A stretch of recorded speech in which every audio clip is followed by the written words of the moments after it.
Mais nous sommes tous de Mike Kalambay. Qu'est-ce que vous pensez? Lui, il est peut-être Mike Kalambay dans les femmes.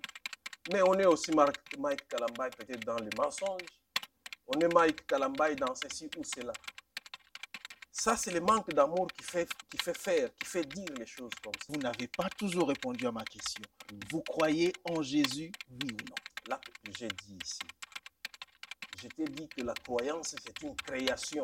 Même si je t'ai dit que... Donc, en bref, vous ne croyez pas en Jésus. Est-ce que tu peux prouver que Jésus, dans ta façon de croire à Jésus, là, comment tu peux expliquer? C'est comme ça que ça... Attends. C'est comme ça que ça pose des sérieux problèmes parce qu'on ne sait pas expliquer. Je dirais que le bilan, il est lourdement négatif. Mais, vous savez que Kagame, en temps normal comme ça, c'est quelqu'un qui ne peut jamais faire, ne fût-ce qu'un rêve où il est en train d'attaquer les Congo. Ça ne peut pas se faire, ça ne peut pas arriver. Il faut poser clairement le problème. Est-ce que le problème, c'est Kagame? Non, le problème, ce n'est pas Kagame. Il n'est pas que... Moi, je ne demande pas aux gens d'aimer Tshisekedi ou de les haïr, parce que nous savons tous qu'il a déjà échoué et qu'il est en train d'échouer.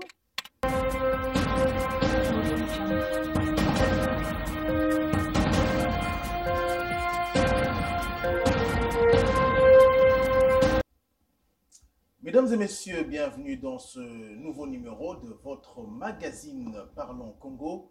Un magazine, comme vous le savez, qui traite de toutes les questions d'actualité en rapport avec la République démocratique du Congo. Pour ce nouveau numéro, j'ai le réel plaisir de recevoir sur ce plateau Monsieur Kempes Kipepo. Il est analyste politique, mais aussi quelqu'un qui s'intéresse à la spiritualité. Avec lui, nous allons passer en revue toutes les questions d'actualité en rapport avec la République démocratique du Congo, mais nous parlerons aussi de la spiritualité.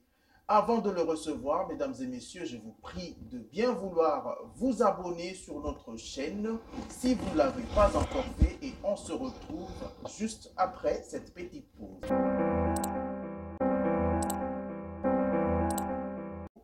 Bonjour, messieurs Kempes, et bienvenue sur ce plateau. Bonjour Serge, merci beaucoup.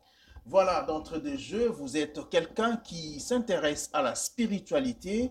Quelle est la différence qui existe entre la spiritualité et la religion? Ok, je m'en vais d'abord donner quelques exemples pour que vous compreniez la différence qu'il y a entre la spiritualité et la religion. Déjà, d'entrée des jeux, la religion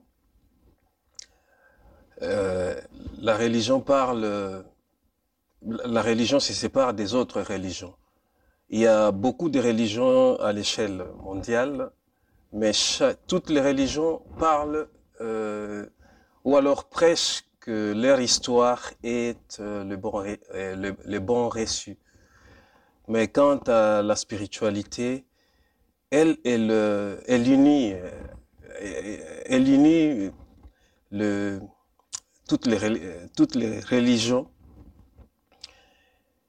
Elle met l'accent sur le message divin que toutes les religions partagent. La spiritualité, c'est l'union de toutes les religions, on peut dire ça comme ça, parce que c'est la spiritualité qui a créé la religion. Et la religion, elle dit une vérité. La spiritualité permet à découvrir cette vérité. Au fait, c'est quoi la spiritualité et c'est quoi la religion? La spiritualité, c'est le travail que une personne fait sur soi pour être soi-même. C'est un travail qu'une personne fait pour s'ouvrir à Dieu. Et c'est d'ailleurs ça, s'il faut qu'on parle, parce que je pense que tu es chrétien, j'ai l'impression. S'il faut parler du Christ comme chrétien, on va donc parler du Saint-Esprit. C'est ça, la spiritualité, c'est le Saint-Esprit, en réalité. Parce que lorsqu'on s'ouvre à Dieu et le Saint-Esprit entre dans l'individu ou dans la personne. quel est l'accent que la spiritualité met sur la vie d'une personne pour que vous puissiez vous intéresser autant à cette science? Ok. Ce qu'il faut comprendre, c'est que sans la spiritualité, l'humanité elle-même sombre. C'est-à-dire? C'est-à-dire, vous voyez très bien qu'il y a trop de conflits.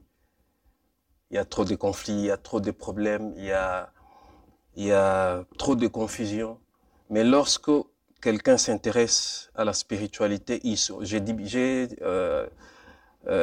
j'ai tantôt dit que lorsqu'on s'intéresse à la spiritualité, on s'ouvre à Dieu. C'est le travail qui permet de s'ouvrir à Dieu. Et lorsqu'on s'ouvre à Dieu, il y a la spiritualité donne fait développer beaucoup de pouvoirs, notamment l'intelligence. L'intelligence, c'est un pouvoir. Et dire que seule la spiritualité permet à l'homme de s'ouvrir à Dieu et la religion ne le permet pas? J'étais en train de définir la religion, malheureusement, tu m'as coupé. Allez-y. La religion, c'est quelque chose qui n'existait pas, c'est quelque chose de créé. C'est des gens qui ont utilisé le mental pour créer la religion. Ça veut dire que la religion, c'est une histoire des expériences de l'autre ou des autres. C'est une histoire créée, quelque chose créé par l'histoire. C'est l'histoire qui a créé.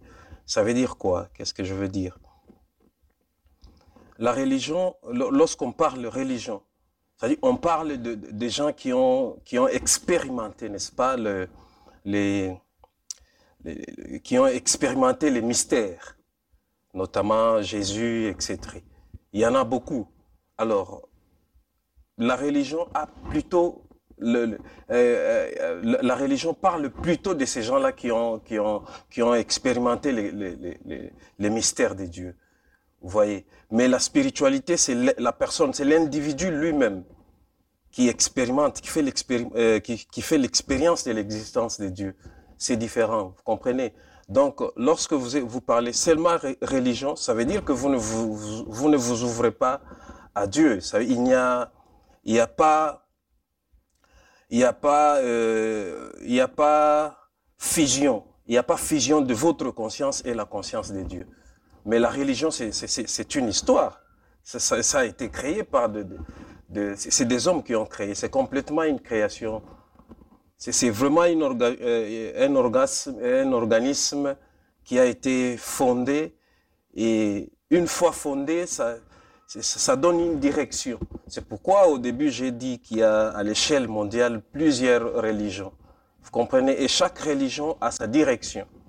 Alors j'aimerais bien savoir, est-ce qu'il est important d'aller dans nos églises habituelles, là où il y a la religion, pendant que cela ne nous permet pas de nous ouvrir à Dieu?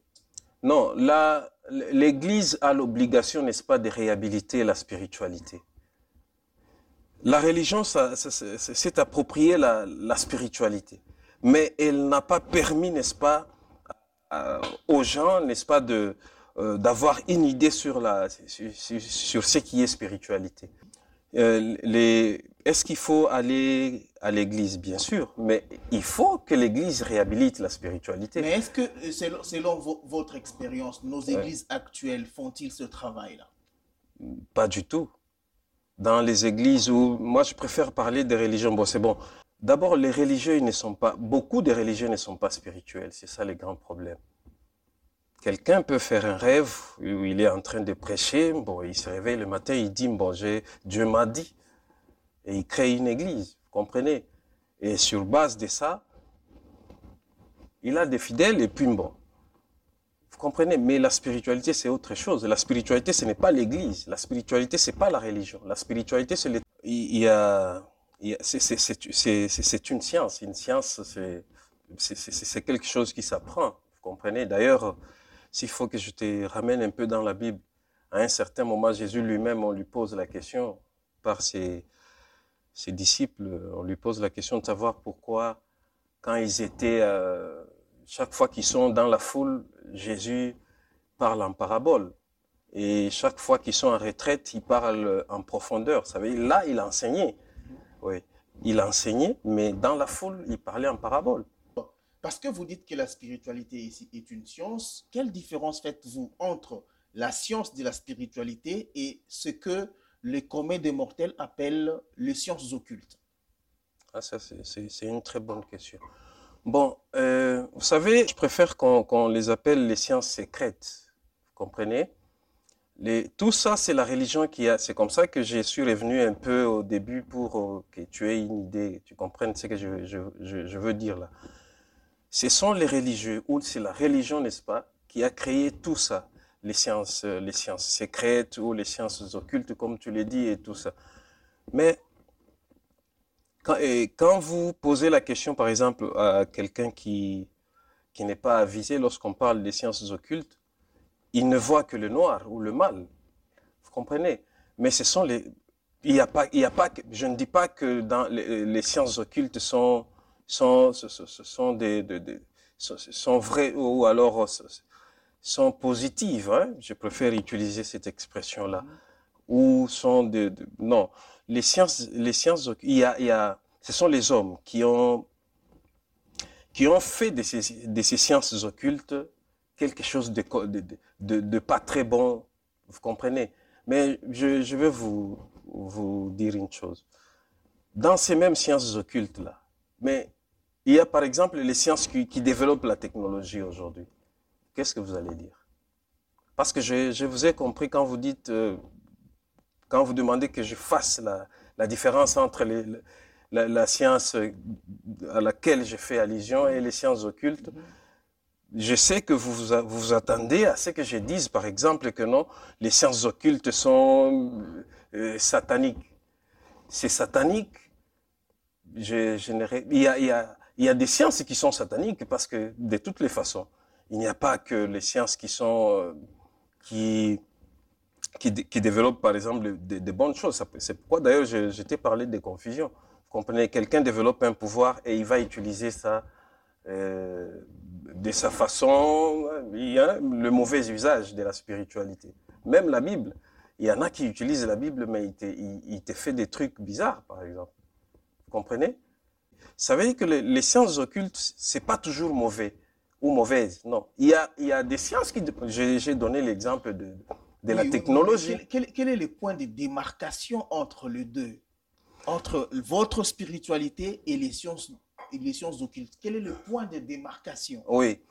La spiritualité à laquelle j'ai fait allusion ici, et je crois que j'ai parlé du Saint-Esprit, s'ouvrir à Dieu. La démarcation, c'est quoi? D'abord, il faut que tu comprennes quoi? Euh, les sciences occultes, hein, les sciences occultes ne sont pas forcément divines, mais la spiritualité, elle est divine. C'est ça d'ailleurs la différence entre elle et la religion. Vous comprenez? Tout ce qu'il y a dans la religion, croyances, etc., ne sont pas divins. Mais ce qui est divin, c'est l'esprit de la religion ou la spiritualité de la religion. C'est ça qui est divin. C'est pourquoi je te dis, il faut qu'on réhabilite ça. OK? Il faut qu'on réhabilite ça. Mais est-ce que pour savoir s'il y a, ou la démarcation qu'il y a entre la spiritualité, j'ai dit ici que c'est le contact qu'il y a entre l'homme et Dieu lui-même. Or, on ne peut pas aller chez Dieu avec il y a une conditionnalité pour pour faire fusion avec Dieu. Et la conditionnalité, c'est l'amour, le grand amour, l'amour que Dieu lui-même a donné. Vous comprenez? Mais lorsque vous entrez dans les sciences occultes, c'est des humains, n'est-ce pas, qui ont cherché, n'est-ce pas, à faire comme les, les, les grands esprits ont fait. J'ai cité Jésus, il vivait, Jésus vivait les expériences de mystère là. Alors, les gens voulaient faire comme lui, tout ça, et puis bon, c'est vrai, lorsque vous faites la spiritualité, c'est peut-être une information pour vous, il y a toujours des pouvoirs qui se développent. Vous comprenez? Et quand les pouvoirs se développent à un certain moment, les gens s'en contentent. Et pourtant, il y a une obligation lorsque vous êtes dans vous faites vous êtes dans la spiritualité. L'obligation, c'est quoi? C'est ouvrir, c'est fusionner vraiment la conscience. Mais quand le pouvoir, quand quelqu'un développe certains pouvoirs, notamment le troisième œil, prenons ça comme ça, le troisième œil, quelqu'un développe ces pouvoirs-là. Il commence à voir, il commence à capter les messages. Il voit le message, il commence à voir le monde invisible, parce que c'est ça là, aussi. Il commence à voir les mondes invisibles. Il a le contact avec le monde invisible. Il s'en contente. Mais Et le troisième œil attendez, dont vous parlez, le attendez. troisième œil, Ouais. vous allez continuer. Laissez-moi d'abord vous poser cette question. Le troisième œil dont vous parlez, mais ce n'est pas de ce qu'on appelle la science occulte. C'est pourquoi je suis en train de dire on a l'obligation, l'humanité a l'obligation de réhabiliter la spiritualité. Vous comprenez? Il y a trop de confusion par rapport à ça. Et lorsque, bon, prenons ça comme ça, un pasteur qui te dit que j'ai vu ou j'ai entendu, c'est toujours la science occulte. Si c'est un pasteur ou quelqu'un de l'église, vous allez dire que ça, c'est le Saint-Esprit. Mais si c'est parce que c'est pourquoi je vous dis ici que la spiritualité n'est pas forcément est différente de la religion.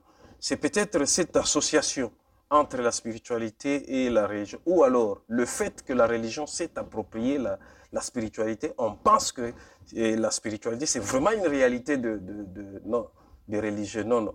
On peut être spirituel sans être religieux. Et il me vient à l'esprit une question. Est-ce que vous croyez en Jésus? Alors, au début, j'étais en train de dire que tout ce qui est religion n'est pas divin. Ce qui est divin, c'est l'esprit de la religion, ou la spiritualité de la religion, c'est ça. Mais quand tu dis croire, n'est-ce pas? Croire ou croyance, c'est la même chose, c'est religieux ça. Alors, moi, je ne peux pas dire que je crois en Jésus, non. Mais si je dis que je ne crois pas en Jésus, je ne dis pas que je suis en train de renier Jésus. Je t'ai dit au début, quand j'étais en train de faire le parallélisme entre religion et spiritualité, je t'ai dit que la religion donne ou dit une vérité, mais la spiritualité permet à découvrir cette vérité. Mais puisque tu as posé la question sur Jésus, je sais que ça pose trop de problèmes. Vous savez, la religion, la spiritualité, c'est une connaissance, vous comprenez? Et quand vous dites croire, ça veut dire que vous ne savez pas du tout, vous n'avez pas la maîtrise de la chose dont vous croyez ou dans laquelle vous croyez. Vous ne la maîtrisez pas. Alors, la connaissance, quand on dit connaissance, je donne un exemple. Tu es journaliste, nous sommes en train de tourner une émission avec toi ici. Pourquoi nous tournons l'émission? Parce que toi, tu as fait le journalisme. Le journalisme, c'est une connaissance. Et une connaissance, lorsqu'on parle d'une connaissance, c'est une partie de toi-même. Quand moi, quand on me parle de toi, Serge, on dit Serge, je dis les journalistes. Pourquoi je dis Serge, les journalistes? Parce que c'est une connaissance, c'est une partie de toi-même. Tu es là en train de prouver que c'est une partie de toi-même. Quelqu'un d'autre ne peut pas faire ce que nous faisons. Donc, vous ne croyez pas en Jésus. Je ne veux pas croire.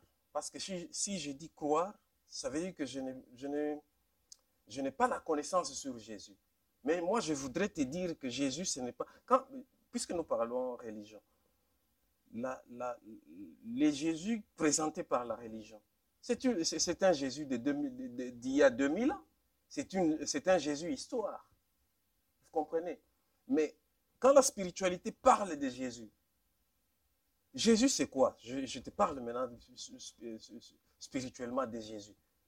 Parce que j'ai déjà constaté ça. Si je dis que je ne crois pas en Jésus, les gens pensent que je renie Jésus. Mais Jésus, c'est quoi? Jésus, c'est... Tu sais, tout individu, tout homme a ce qu'on appelle la partie divine en lui. Oui. Et Jésus, c'est cette partie divine en lui. En toi, en tout le monde, etc. La partie divine en toi. Morte depuis que on est né, c'est une partie qui ne fonctionne pas, divine mais qui ne fonctionne pas, attendez, Mhm. qui demande d'être ressuscité. Attendez, la religion dit Jésus vit, il est vivant, il est ressuscité, tout ça. C'est ça la religion. Mhm. Mais la spiritualité te permet de développer ce pouvoir-là qui est Christ en toi. Parce que c'est Christ en toi ne peut pas vivre s'il n'est pas ressuscité. Mais Tu as posé la question de savoir au début là si c'est intéressant la spiritualité. Tu vois maintenant que je suis en train de te dire des choses. Tu vois, ça veut dire que Jésus, c'est un pouvoir, c'est une possibilité dans l'homme. Vous n'avez pas toujours répondu à ma question. Vous croyez en Jésus, oui ou non? Là, j'ai dit ici, je t'ai dit que la croyance, c'est une création. Même si je t'ai dit que... Donc, en bref, vous ne croyez pas en Jésus. Est-ce que tu peux prouver que Jésus, dans ta façon de croire à Jésus, là, comment tu peux expliquer? C'est comme ça que ça... Attends. C'est comme ça que ça pose des sérieux problèmes parce qu'on ne sait pas expliquer. Moi, je te dis que Jésus, c'est une possibilité dans l'homme. Attends. D'ailleurs, si Jésus est une possibilité dans l'homme, tel que vous le dites, oui. Donc vous ne croyez pas en Jésus tel que les chrétiens le disent. Je ne crois pas. C'est les termes, c'est l'expression. La Bible a un double langage. Quand elle dit ici croire ou croyance, ou croire, disons, prenons seulement croire. Croire en Jésus. Tu vois, il parle à qui? Il ne parle pas au spirituel. Je t'ai dit ici que Jésus lui-même, on lui pose la question, pourquoi quand on est dans la foule, tu parles en parabole, mais quand on est en retraite, tu parles en profondeur. Hein? Ça veut dire qu'en profondeur, il disait autre chose. Et dans la foule, il demandait aux gens, c'est ce qui est révélé d'ailleurs, c'est ce qui est écrit dans la Bible, croyez. Mais attendez. Mais lorsqu'on parle de la connaissance, ça veut dire que moi qui suis spirituel, peut-être que je connais mieux Jésus que... Tu vois que je suis en train de dire que Jésus, c'est une vie, ce n'est pas une histoire. Ok. Vous préférez quoi? Même si vous ne voulez pas qu'on vous pose des questions. Vous préférez quoi? Qu'on parle de Jésus histoire ou de Jésus vie? Ça dépend. Mais que dites-vous de tous ces... de tous ces chrétiens qui disent, ou de tous ces pasteurs qui enseignent que Jésus est le Fils de Dieu? Que dites-vous? Tout ce qui est dit sur Jésus est vrai. Donc, il est le Fils de Dieu. J'ai dit que tout ce qui est dit, tout ce que tout le monde dit de Jésus, c'est vrai. C'est le Fils de Dieu. Ça, c'est... Je te dis que c'est vrai, mais c'est une façon de parler des religieux. Moi, je voudrais que... Oui. Fils de Dieu, Dieu, tout ça. Écoute, je viens de te donner une réponse nette et claire. Je t'ai dit ici que Jésus, c'est un pouvoir. Jésus, c'est la partie divine dans l'homme. C'est ça Jésus, Christ. C'est pourquoi moi donc, il est le Fils de Dieu. Vous l'admettez qu'il est le Fils de Dieu? Je peux aller même au-delà. Tu as parlé tu as dit que tu étais chrétien et que tu l'as accepté. Moi, chrétien, ça vient de quel mot? Du Christ. C'est ça? Si ça vient du Christ, chrétien, le mot chrétien, si ça vient du Christ, c'est que il n'existe pas de religion sans chrétien, sans Christ. C'est que tout le monde est chrétien. Parce que le Christ, le pouvoir là, il est dans tout le monde. Il suffit de transposer, pour ceux qui ne sont pas chrétiens, qu'ils transposent seulement cette réalité-là dans leur religion. Ils vont comprendre que le Christ, c'est ce pouvoir-là qu'il y a dans chaque individu. Les églises dont vous parlez, n'est-ce pas? On n'a pas... peut-être, nous avons tous fréquenté les églises. Les églises ne montrent pas comment est-ce que, parce qu'en tant que religion, ne peuvent même pas montrer comment il faut ressusciter le Christ, dont on parle étant Christ, il faut le ressusciter. D'ailleurs, nous sommes en train d'aller vers, comment on appelle la fête, Pâques. La Pâques, oui. Hier. Voilà. Vous savez, c'est quoi sa signification? C'est ressusciter le Christ en toi. Si tu ne le ressuscites pas parce c'est un pouvoir qui est en pause. Dans beaucoup de gens, c'est comme ça qu'il y a trop de conflits, il y a tout ça. Alors, moi j'aimerais bien que vous puissiez un peu vraiment éclaircir nos téléspectateurs. Oui, Vous avez dit tout à l'heure que tout ce qui est dit sur Jésus est vrai. oui, La Bible dit que Jésus est le Fils de Dieu. oui, Et la Bible ajoute, Jésus lui-même l'a dit, oui. personne ne peut voir le Père s'il ne passe pas par le Fils. Alors pourquoi vous ne croyez pas en Jésus? Non, non. Quand tu insistes comme ça et en reposant la même question, c'est comme si tu es en train de dire aux téléspectateurs que moi je suis en train de renier le Christ. Non, Non, non, non. c'est moi qui... Non, non, non, non, non. Je Je, n'ai pas dit ça. je vais te donner un J'ai exemple. tout simplement dit pourquoi vous ne croyez pas en Jésus. Parce que tu parles de Fils de Dieu, Jésus Fils de Dieu. Je te donne un exemple. Prends une bouteille, n'importe laquelle, Coca, tout ça, hein, vide, une bouteille vide, tu mets de l'eau. Ferme ça hermétiquement. Va jeter dans l'eau, dans l'océan, tout ça. Est-ce que cette eau qui est dans la bouteille est-elle séparée de l'eau de l'océan ou non? Réponds quand même à la question, même si... C'est moi qui pose les Bon, questions. okay. Bon, je suis en train de t'expliquer l'expression Fils de Dieu. Ça va rester longtemps séparé. Mais tu sais pourquoi? Parce que il y a l'épaisseur de la bouteille qui sépare l'eau de la bouteille et l'eau de l'océan, de la rivière, je ne sais pas. Mais lorsque vous prenez, vous cassez la bouteille, hein? Vous cassez la bouteille, cette eau va faire quoi? Va fusionner avec l'eau de l'océan, n'est-ce pas? C'est ça Jésus et Dieu. Ça veut dire Jésus, c'est une conscience dans une conscience dans une conscience. Cette fusion-là, est-ce que si on te demande maintenant d'aller chercher l'eau qui était dans la bouteille, tu peux le faire? Est-ce que tu peux le faire? On te dit vraiment aller chercher seulement l'eau qui était dans la bouteille. Après l'avoir cassée, bien sûr. Ça veut dire que celui qui ne comprend pas cette relation-là entre Dieu et Jésus, il est tout simplement incrédule. Donc, vous voulez dire que les pasteurs qui nous enseignent dans nos églises nous enseignent mal cette explication-là de Jésus? Non, je ne dis pas qu'ils enseignent mal. Et ils sont dans la religion. Et ils sont dans la prédication. La prédication, ce n'est pas l'enseignement. Quelle est la différence entre les deux? L'enseignement, c'est avoir parce que nous parlons spiritualité, ça veut dire que c'est permettre à quelqu'un d'avoir une bonne lecture de la métaphysique des choses. Alors, selon vous, qu'est-ce qui empêche tout ce pasteur de toutes nos églises ici de pouvoir donner cet enseignement-là aux fidèles? Parce que eux-mêmes, tu as dit tantôt qu'il y a ceux qui sont spirituels aussi. Pourquoi ils ne les disent pas aux fidèles? Bon, déjà, il faut comprendre que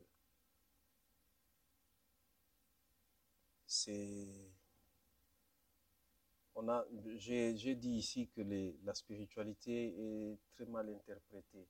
Vous comprenez? Parce que lorsqu'on parle de spiritualité, on fait allusion aux sciences occultes, même si toutes les sciences occultes ne sont pas mauvaises, mais on fait toujours allusion à ça. Vous comprenez? C'est-à-dire on pense que c'est quelqu'un qui a... on pense aux morts, etc., aux esprits invisibles. Non. Vous comprenez? C'est comme ça que l'Église, même si un pasteur ou un dirigeant de l'Église a la spiritualité, la majorité, ils préfèrent peut-être regarder pour ne pas, pour éviter qu'on puisse penser vraiment que non, c'est de l'occultisme, etc. Vous comprenez? Beaucoup évitent. Mais beaucoup aussi, c'est tout simplement pour se faire de l'argent. Hein. Il y en a beaucoup qui connaissent, ils se font de l'argent par rapport à ça. Vous comprenez? Mais il y a un problème. La spiritualité lorsque quelqu'un est dans la spiritualité, ce n'est pas le matériel. Hein? Oui, c'est pas, c'est pas le matériel. Mais beaucoup, quand ils ont la spiritualité, ils préfèrent faire l'argent, donner tout ça. Parce que souvent, quand on parle, quand on est à l'église, où les réalités de l'église, c'est le matériel, il faut donner le mariage, il faut donner ceci ou cela. Et pourtant, tout ça, c'est des conséquences. Ce n'est pas divin tout ça. Vous comprenez? Tout ça, d'ailleurs, Jésus lui-même dit quoi? Il dit, cherchez premièrement le royaume des cieux et le reste vous sera donné par surcroît, n'est-ce pas? Ouais, donc par là, vous êtes contre tout ce pasteur qui prêche bénédiction matérielle, maison et tout et tout. Vous êtes contre toutes ces prédications? Non, dire que je suis contre, c'est manquer de l'amour envers, envers les pasteurs ou religieux, tout ce que vous voulez. Non, je ne suis pas en train de dire ça. Je dis que nous sommes en train de faire la différence entre la spiritualité et la religion. Vous comprenez? Il y a de religieux qui sont spirituels. Vous le regardez comme ça, vous sentez qu'il y a la spiritualité en lui. Il y en a. Vous comprenez? Mais ce qu'ils font, ce qu'ils disent, c'est ce que Jésus disait dans la foule. Est-ce que c'est mauvais? Non. Moi, je ne dis pas que c'est mauvais. Mais il faut aller au-delà. Il faut réhabiliter la spiritualité. Il faut aller au-delà. Je vous ai parlé de Jésus ici. Je vous dis que quand on dit Jésus est vivant, tout ça, posez un peu la question à des fidèles. Il est vivant, il est où? Vivant où? Comment? Ressuscité comment? On ne va pas donner des explications. Moi, je suis en train de dire ici que Jésus, c'est dans l'homme. C'est la partie, divine dans l'homme. C'est cette divinité, n'est-ce pas, dans l'homme. C'est ça Jésus. Et lorsque vous la ressuscitez, vous ressuscitez cette divinité en vous. Vous éveillez cette divinité en vous, alors elle va vivre. Parce qu'on dit que Jésus, il est la vie. Voilà, j'aimerais bien vous poser une dernière question avant de prendre l'aspect, le deuxième volet de l'émission où nous allons parler de l'actualité politique de la République démocratique du Congo. Que dites-vous de tout ce qui se passe aujourd'hui dans nos églises? Quand vous analysez aujourd'hui toutes ces églises et tous ces spectacles désolants, qu'est-ce que vous vous dites? Alors, on a donné beaucoup d'importance à des dirigeants des églises, tout ça. Ici, je suis en train de parler en termes de serviteurs de Dieu. Vous comprenez? Ça fait l'objet de commentaires abondants, tout simplement parce que on pense que quand on dit serviteurs de Dieu, c'est seulement eux. N'est-ce pas? C'est comme ça que ça pose de sérieux problèmes. Il y a trop de commentaires, mais nous sommes tous pécheurs.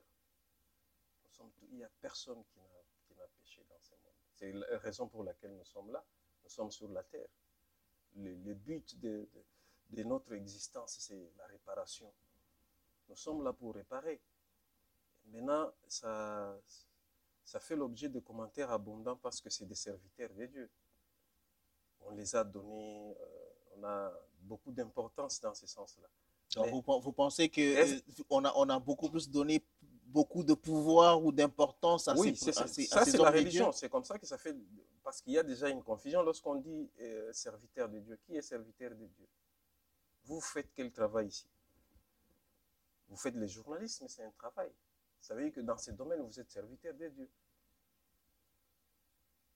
Pourquoi quand c'est vous, journaliste, c'est un exemple que je donne. Si c'est un journaliste, ça va se parler, mais pas comme ça se parle avec les hommes de Dieu, disons ça. Mais parce qu'ils s'y font appeler hommes de Dieu. Oui, mais parce que, tu sais pourquoi? Parce qu'on a donné, bon, tout ça c'est la religion. Vous comprenez?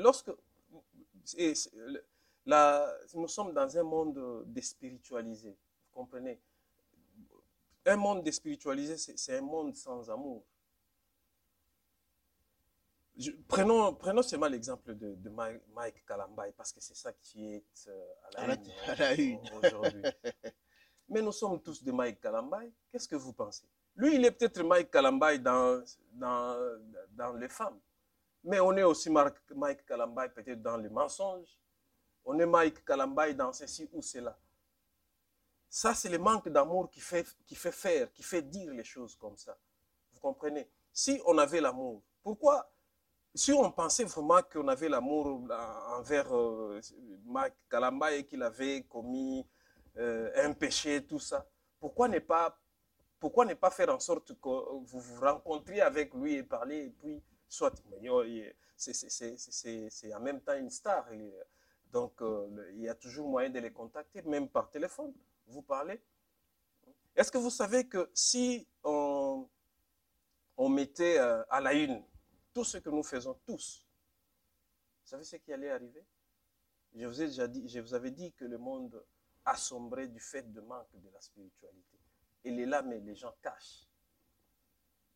Il est là, mais il y a des gens qui profitent pour faire de l'argent pour faire de l'argent avec. Alors, puisque vous parlez de l'Église, est-ce qu'il y a cette façon de voir les choses ou concevoir les choses dans des églises? S'il y en a, on ne peut pas parler comme ça. Qui font trop de commentaires par rapport à ça? C'est des hommes de Dieu.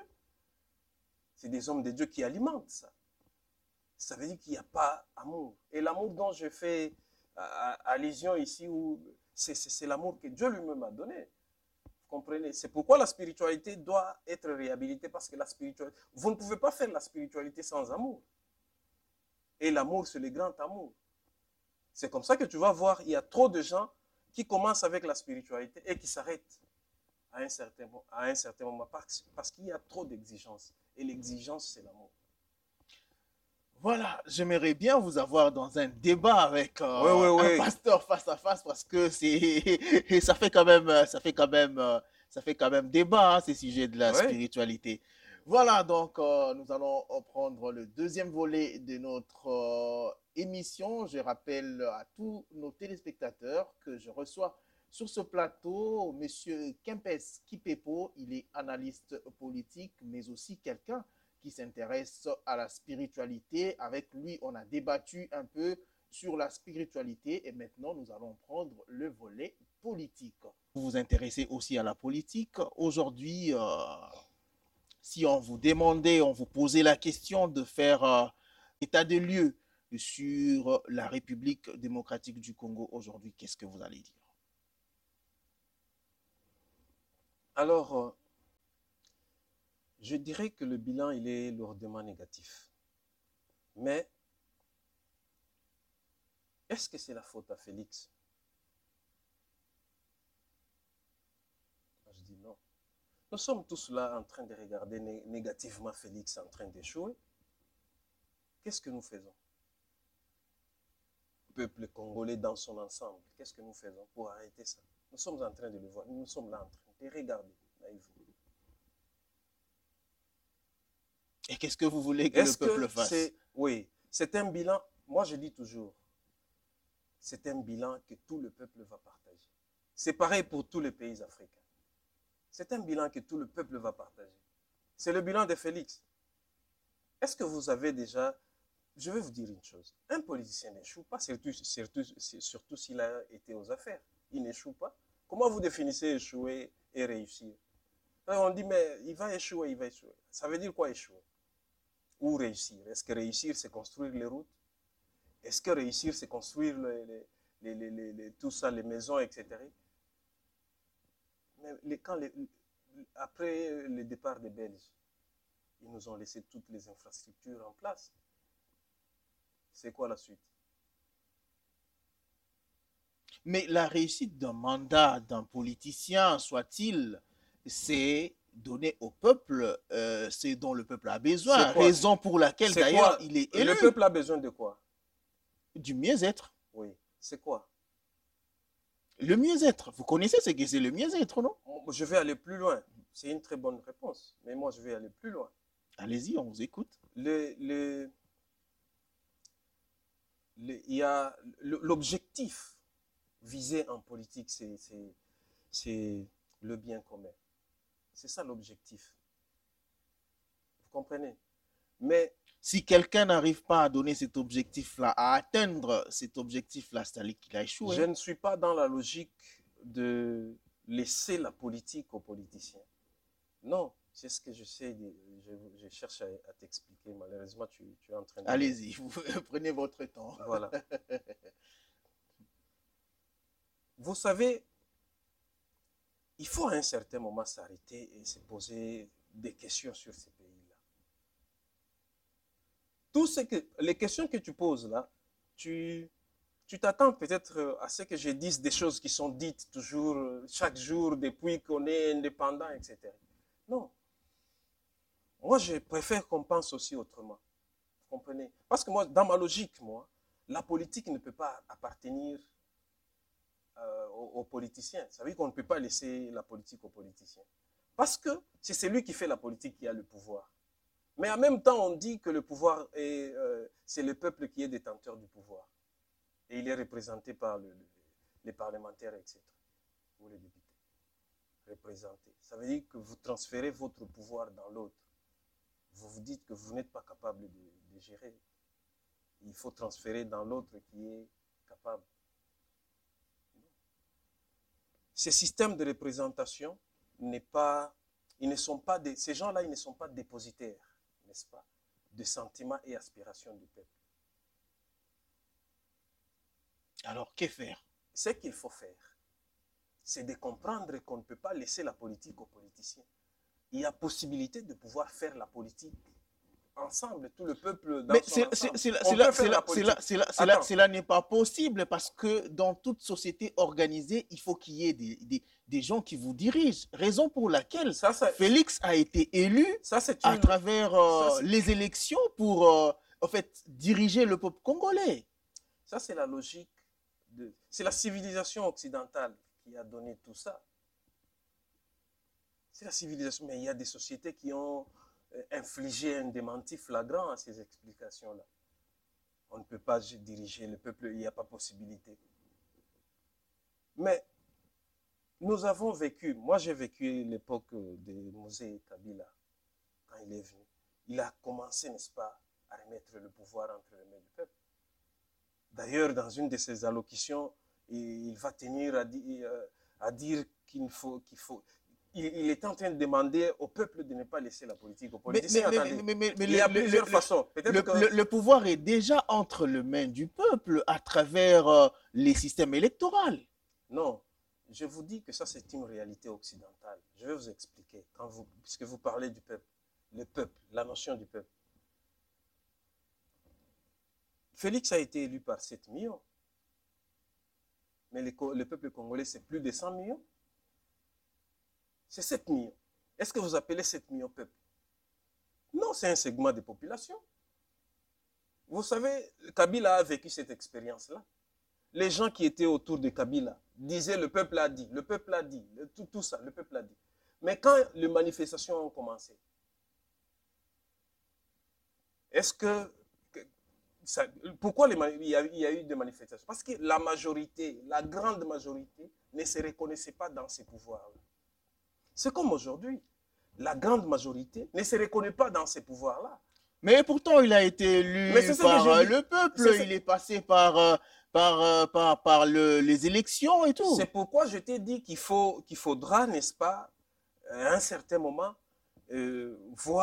s'arrêter un peu, voir comment on peut organiser autrement les choses. Qu'est-ce que vous voulez dire, organiser autrement? C'est-à-dire ne plus avoir des élections et puis, je ne sais pas moi. Vous savez, en Libye, il n'y avait pas cette démocratie occidentale, ça n'existait pas en Libye. Mais la Libye, la vie en Libye, c'était comment? Tout le monde en parle. Bien qu'il n'y avait pas la démocratie, mais qu'il y avait quand même un leader. Qu'est-ce que vous appelez de démocratie? C'est le pouvoir du peuple, par le peuple. Ah, ok. Mais si ce peuple-là est représenté, ce n'est pas une usurpation? Mais justement, ce n'est pas tout le peuple qui va aller habiter le palais de la nation, par exemple, dans le cas de la République démocratique du Congo. Non, ça, c'est une façon d'organiser. Ce sont les politiciens qui ont organisé ça, qui ont conçu cette théorie-là, pour dire que non, il faut un nombre réduit, il n'y a pas possibilité de nous regrouper géographiquement. Non, ne vous en faites pas. Il faut chercher, il faut faire autre chose, il faut réfléchir autrement. Nous avons toujours chassé les dirigeants, les présidents de la République. C'est toujours les présidents de la République qui sont chassés quand il y a une révolution. Ce sont les présidents. Nous avons chassé Mobutu, et puis bon, nous avons cherché à chasser Kabila, et puis il y a eu l'élection. Aujourd'hui, nous cherchons à chasser Félix. N'est-ce pas? Peut-être que celui qui viendra fera mieux. Non, déjà, tu savais que tu es dans l'incertitude, peut-être. Tu n'es pas sûr. C'est ça aussi la spiritualité. La spiritualité, c'est poser clairement le problème. Si vous dites peut-être, ça veut dire que vous êtes dans l'incertitude, vous ne connaissez pas. Mais il faut chercher à connaître. Nous avons tout essayé en chassant. Ce n'est pas seulement au Congo, c'est un peu partout. Aujourd'hui, le Mali a fait cette révolution-là, n'est-ce pas? Elle a chassé l'impérialisme, disons ça comme ça, dans sa logique, le peuple malien. Il a chassé, n'est-ce pas, l'impérialisme. Mais apparemment, moi je me dis, si c'est vraiment le peuple qui a chassé l'impérialisme dans son ensemble et ses pouvoirs-là, c'est une bonne chose, il faut applaudir. Mais si derrière, il y a par exemple l'URSS, mais c'est comme une femme qui quitte un homme parce qu'il l'a trompé, et puis bon, elle va vers un autre homme qui va la tromper.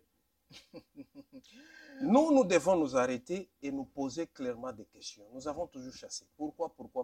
Les politiciens sont là et les choses n'avancent pas.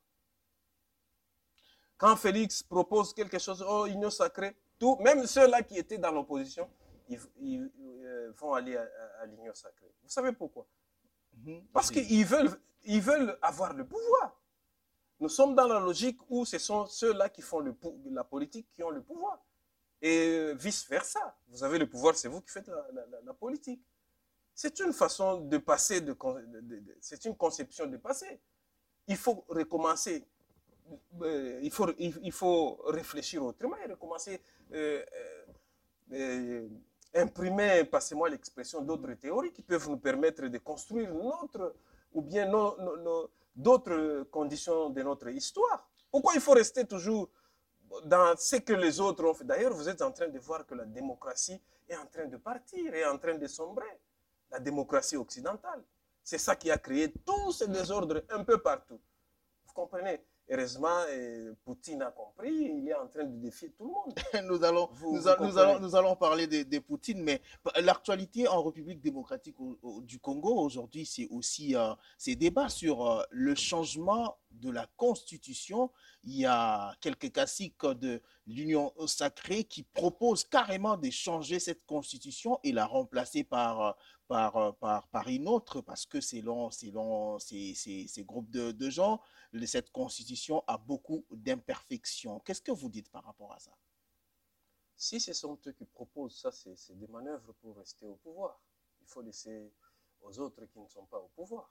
Comprenez? Mais dans ma compréhension, moi j'ai toujours dit que déjà la Constitution, c'est ça la loi fondamentale. Ça doit refléter vos propres réalités. Ça veut dire que c'est quelque chose qui ne doit pas être fait par une poignée d'hommes, comme c'est le cas. Vous savez, c'est celui qui fait la loi, qui se donne le pouvoir, ou qui propose la loi, c'est celui qui va se donner le pouvoir. Vous avez vu comment ils ont fait cette constitution-là. Il y en a qui disent que c'est la bonne constitution, bon, tout ça. Mais c'est quelque chose qui a été fait pour toujours donner le pouvoir aux politiciens. Moi, mon problème, c'est qu'il faut qu'on arrête avec la politique des politiciens. Vous comprenez? Je vais vous dire une chose. Vous dites que non, c'est Félix qui est au centre d'impulsion, ça ne marche pas, tout ça. Mais il a autour de lui les politiciens. Les politiciens qui hier ont été avec Mobutu, les politiciens qui hier ont été avec Kabila, ils sont avec lui. Que pensez-vous que ces politiciens-là disent au chef de l'État? Non, à un certain moment, mon frère, la révolution que moi je propose, c'est une révolution plutôt qui chasse les politiciens. Il faut abolir les systèmes parlementaires. Ce système-là qui permet euh, qui permet, n'est-ce pas, même aux impérialistes d'être là. Vous savez pourquoi Félix est en train de faire trop de voyages? On peut penser, bon, ça peut être vrai, il cherche des investisseurs, tout ça, ça peut être aussi vrai. Mais le vrai problème, c'est lequel? Vous savez, lorsqu'un dirigeant ne se sent pas aimé par l'ensemble de tout le peuple, mais ça pose un problème. Il faut chercher, dans nos pays pauvres, il faut chercher la légitimité, ça se cherche ailleurs. On a vu. Donc quelque part, vous voulez dire que Félix n'est plus aimé par son peuple, c'est pourquoi il est en train de multiplier les voyages pour aller chercher la légitimité ailleurs, d'autant plus que sa légitimité est aussi contestée par une poignée de la population. Hein. La, vous savez, moi, je suis en train de vouloir demander au peuple dans son ensemble, n'est-ce pas, d'abord de chasser les politiciens et de faire, parce que, vous savez, cette révolution de chasser toujours les dirigeants, les dirigeants, les présidents, vous les chassez, ça pose trop de problèmes. Maintenant, il faut chasser les politiciens parce qu'on a l'impression que ce sont eux qui ont le pouvoir, ce sont eux qui font la politique. Et à la place du peuple, nous voulons faire la politique ensemble, comme dans d'autres sociétés. Par exemple, j'ai cité la Libye. Voilà, nous allons encore rester dans l'actualité en République démocratique du Congo. L'actualité aussi, c'est la loi, la proposition de loi excusez-moi, Noël Tiani. Vous allez ajouter oui, la proposition de loi Noël Tiani qui parle de la congolité. Qu'est-ce que vous vous dites de cette loi-là? Est-ce que ça vaut la peine? Pour moi, c'est un faux débat. C'est un faux débat, ça n'a pas raison d'être. Je ne sais pas pourquoi. Mais est-ce qu'il n'a pas raison lorsqu'il dit que la personne qui doit diriger les Congolais en tant que magistrat suprême, en tant que président de la République, doit être nécessairement né d'un père congolais et d'une mère congolaise? Et ça change quoi? Toi et moi, nous sommes aux États-Unis ici. Je connais l'histoire des États-Unis. Mais on n'a pas la même histoire avec les Américains. Lui, il est en train d'argumenter sa théorie en disant que voilà, il y a trop d'infiltration, il y a les Ougandais, les Rwandais dans les institutions. Et pour éviter tout ça, il faudrait qu'il y ait quelqu'un qui soit né de père et Si de c'est mère comme ça congolais. qu'il pense, ça veut dire qu'il ne comprend pas alors la réalité. Il y a des infiltrations, les Rwandais, Ougandais, tout ça, parce qu'ils nous agressent, n'est-ce pas? Est-ce que vraiment ce sont les Ougandais, les Rwandais et autres qui nous agressent? Je ne comprends pas pourquoi les gens doivent comprendre les choses comme ça. Il paraît que Noël Chani, c'est quelqu'un qui a vécu aux États-Unis. Est-ce que ce sont c'est Kagame, prenons parce que c'est Kagame qui est cité. Est-ce que c'est Kagame? D'ailleurs, je ne préfère pas parler de Rwandais ou Ougandais parce qu'un peuple tout entier ne peut pas s'élever contre notre peuple. Ce n'est pas possible. C'est Kagame et son gouvernement. Mais vous savez que Kagame, en temps normal comme ça, c'est quelqu'un qui ne peut jamais faire, ne fût-ce qu'un rêve où il est en train d'attaquer les Congo. Ça ne peut pas se faire, ça ne peut pas arriver. Il faut poser clairement le problème. Est-ce que le problème, c'est Kagame? Non, le problème, ce n'est pas Kagame. Derrière Kagame, il y a une main noire. Vous savez, lorsque vous dites non, infiltration, oh Kagame et tout ça, mais Kagame, ce n'est qu'un utilisé. Ce n'est qu'un utilisé. Rappelez-vous à l'époque de Mobutu. Mobutu a été utilisé pour faire le même rôle, pour jouer le même rôle. C'est ça que Kagame est en train de faire. Comprenez? Est-ce qu'il faut s'attaquer contre Kagame? Vous allez vous attaquer contre Kagame aujourd'hui. Mais même si vous... C'est pourquoi, moi, à un certain moment, je suis pour la guerre. Moi, je voudrais vraiment que Kagame nous fasse la guerre. Mais il est déjà en train de le faire à travers les fasse M23. La guerre, comme ça, tout le... Kagame est en train d'insécuriser toute la partie est de la République démocratique du Congo. Le gouvernement de Félix a dit il y a quelques jours que voilà, c'est Kagame qui arme le M23 pour attaquer la République démocratique du Congo. Oui. Moi, j'ai toujours souhaité que cette guerre-là puisse avoir lieu réellement. Parce que vous savez, Mosé Quand Mosé disait qu'il fallait finir avec cette guerre-là, il fallait retourner la guerre d'où elle était venue. Vous savez pourquoi il disait ça? Parce qu'en chassant Kagame, n'est-ce pas, il chassait en même temps l'impérialisme ou le capitalisme international. Ce sont eux qui sont derrière. Pourquoi nous ne citons pas les chats par son nom? Pourquoi? C'est pas Kagame c'est un utilisé. C'est un utilisé. Donc si nous sommes là en train de parler de Kagame, c'est comme ça qu'aujourd'hui, bon, il est devenu arrogant, il sait que les Congolais ont peur. D'ailleurs, je vais te surprendre. Moi, un jour, je suis quelque part là d'ailleurs, ça a créé la peur dans les chefs des Congolais face aux Rwandais. Vous comprenez? Quand nous sommes en face d'un Rwandais, tout ça, bon, les gens essayent un peu de vouloir savoir si réellement est-ce que c'est un Rwandais, tout ça, etc. Cette peur-là. Pourquoi? Parce que nous parlons trop de Kagame. Donc, quelque part, vous ne comprenez pas pourquoi est-ce qu'on doit accuser tout le temps le Rwanda dans ce qui se passe dans l'Est de la République démocratique du Congo. Nous devons citer le chat par son nom. Les pays qui nous agressent, ce n'est pas Kagame. C'est des puissances d'argent qui nous agressent. Les M23 ont attaqué encore quelques localités dans l'Est de la République démocratique du Congo. Que dites-vous de cette insécurité aujourd'hui qui bat son plein dans l'Est de la République démocratique du Congo? Alors, cette guerre-là, moi, je considère ça comme une lampe témoin. Ça veut dire que les puissances d'argent, tu sais, nous sommes dans un monde de maîtres complotistes. Les puissances d'argent et les pays puissants, ils vous disent, c'est un message qu'ils vous lancent, ou qu'ils nous lancent, parce que nous sommes tous Congolais, pour nous dire que si nous ne leur servons pas, ou nous ne servons pas leurs intérêts, cette guerre-là va grandir. Vous comprenez? Donc, il faut qu'on prenne les choses très au sérieux. Il faut qu'on aille...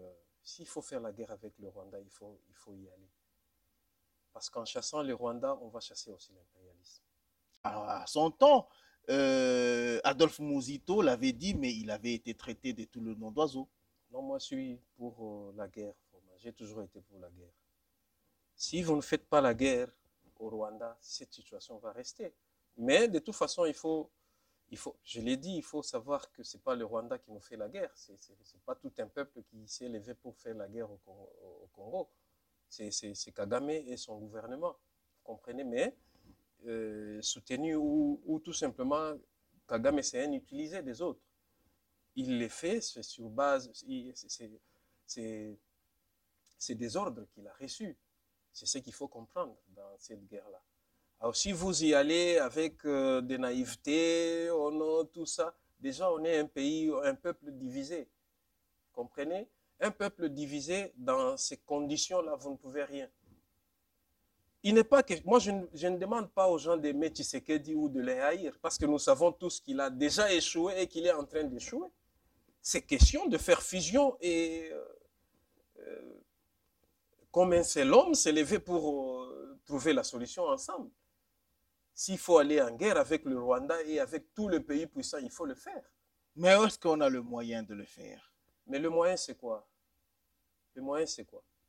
Bon, si nous n'avons pas le moyen matériel pour faire la guerre, mais faisons quand même la guerre qu'ils nous exterminent et puis ils vont prendre le Congo. Parce que là, nous savons tous qu'ils nous font la guerre parce que les Congos, selon ce qu'on dit, c'est un pays potentiellement riche, etc. Alors ils doivent nous faire la guerre jusqu'à ce que nous continuions à leur servir ou à leur permettre de nous piller, etc. Vous comprenez? Donc, ce problème-là, ce n'est pas un problème de Tshisekedi, ce n'est pas un problème de... Non, c'est un problème de tout le monde. C'est pourquoi je vous dis, il faut chasser les politiciens. Vous voyez, ils sont tous concentrés sur les élections, mais il y a la guerre à l'Est. On n'en parle pas. C'est seulement quand les M23 attaquent, les M23 ont attaqué tout ça. Et voilà. Moi, je pense que c'est vraiment une priorité. Comment on va aller aux élections alors que l'Est du pays est en guerre?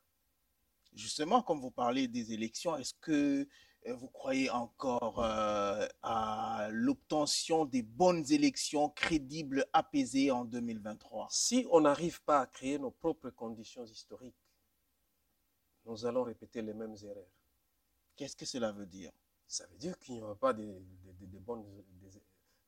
on ne va pas organiser de bonnes élections. Donc, vous savez, quand j'ai dit qu'il faut créer des conditions, d'autres conditions, je vais vous parler un peu d'un truc. Nous sommes dans un pays de droit, n'est-ce pas? Vrai ou faux? Allez-y, je vous écoute. C'est la vision du chef de l'État. La vision de Félix Tshisekedi. État de droit. C'est quoi un état de droit? Parce que déjà, il n'y a pas séparation de pouvoir. La justice, toute la justice, elle dépend du pouvoir exécutif. Ou le pouvoir judiciaire dépend du pouvoir exécutif, tout simplement. Non, mais la Constitution de la République démocratique du Congo parle de la séparation de pouvoir. Nous avons l'exécutif, le pouvoir judiciaire et comment ça, les pouvoirs législatifs. Ça, c'est théorique. C'est théorique.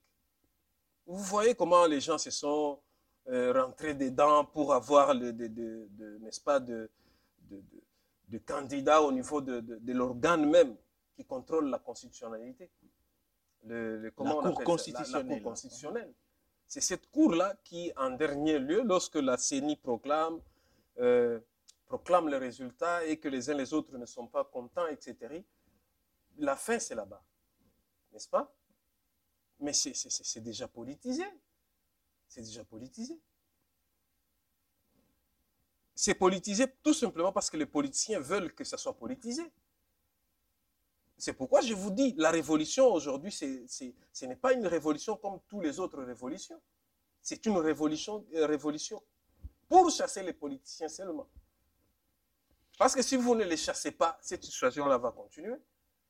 Tout le monde parle des élections. En même temps, bon, que voulez-vous que les chefs de l'État fassent? Élection, mais il y a guerre là. Voilà, nous allons mettre un terme à cette émission, mais une question qui me vient à l'esprit quand même, vous êtes aussi un sportif. Ouais. Quelle analyse faites-vous de la défaite de l'équipe nationale de la République démocratique du Congo face au Maroc par rapport au dernier match des barrages pour la Coupe du Monde? C'est l'impréparation tout simplement. Vous avez été déçu? Non, tu sais, moi je savais déjà. Parce que, bon, est-ce que les gens se sont posé la question de savoir quand est-ce que l'entraîneur est arrivé au Congo? 4 jours ou 5 jours avant le match aller. 4 jours ou 5 jours avant le match aller. Et les autres, et les joueurs, 2 jours, 3 jours avant le match. Moi, je savais, vous savez, le football marocain, c'est un football que nous connaissons. C'est un pays de football. C'est des gens qui vous jouent un très bon football. Ils ont un très bon championnat. C'est contrairement à nous autres. Vous comprenez? Donc, si vous ne vous préparez pas... Vous savez, le football aujourd'hui, c'est une science. C'est pourquoi je voudrais un peu dire aux uns et aux autres que il faut arrêter un peu avec cette histoire de croyances-là. Parce qu'on a parlé spiritualité et religion, tout ça. Il faut arrêter avec cette histoire. Non, moi, je crois que les léopards vont gagner. Je crois. On va nous amener des féticheurs, on va nous amener... mormons, etc.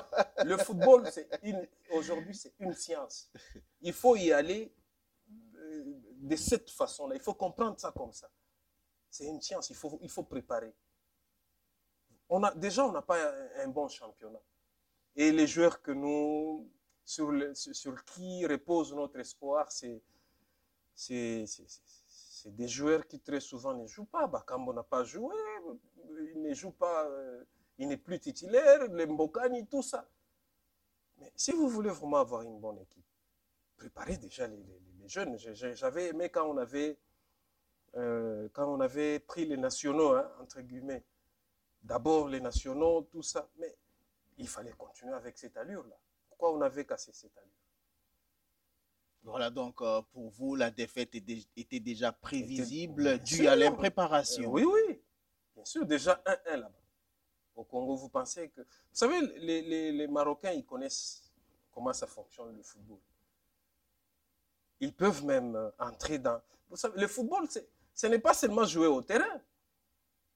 J'ai suivi à un certain moment Kabulo qui était en train de parler de l'entraîneur qui était déjà contacté, des histoires comme ça par le Marocain, tout ça. Si c'est vrai ou si c'est faux, mais si cela a été quand même, est passé quand même dans des médias, ça veut dire que les Marocains ont tout simplement joué avec le moral congolais.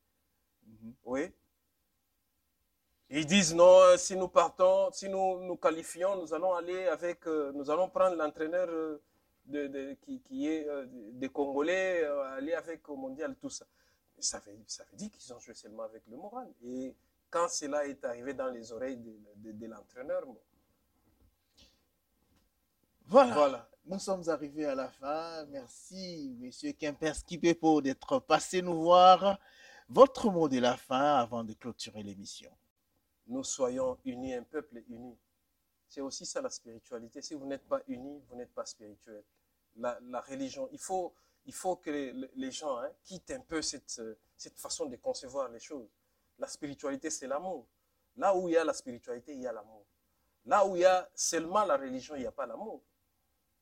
Voilà, donc, tout ça, que ce soit en politique ou en spiritualité, tout ce dont nous avons parlé ici, le mot-clé, c'est l'amour.